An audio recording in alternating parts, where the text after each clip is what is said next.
இப்ப ஜாஸ்தி ஆயிடுச்சு அந்த கோபம். பட்ஜெட்னு அவங்க போடும்போது தமிழ்நாட்டுக்கு இடமில்லை. இது செஞ்சா அது கொடுப்போங்கிறதுக்கு இதுக்கு என்ன சந்தையாங்க? அது டெமோக்ரஸி. நீங்க நாங்க சொல்றபடி கேட்கலன்னா உங்களுக்கு அது கிடையாதுன்னு சொல்றதுக்கு பேரு திட்டமா பிளாக்மெயிலா? நீங்களே சொல்லுங்க.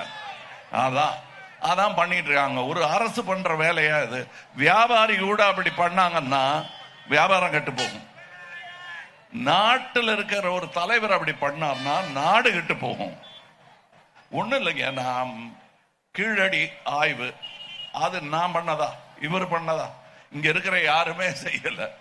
அது நம்ம முன்னோர்கள் செய்தது. அதுவும் நம் கண்ணுக்கு தெரியாத பின்னோக்கி சென்றோமே. ஆனால் அந்த காலத்தில் நாம் வாழவே இல்லை. ஆனால் நம்மை போலவே கௌரவமாக படிப்பறிவுடன் தமிழன் அன்றும் வாழ்ந்திருக்கிறான் என்பதற்கான சான்று அங்கே இருப்பது அவர்களுக்கு உறுத்துகிறது.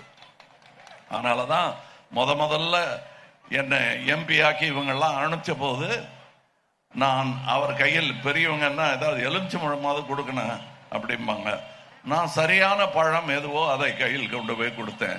கீழடியுடைய அந்த பொம்மையைத்தான் நான் அவர் கையில் கொடுத்தேன்.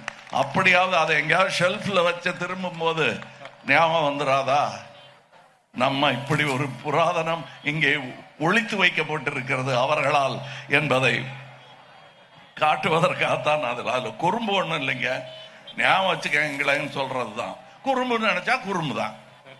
அதுக்கு நாங்க என்ன பண்றது?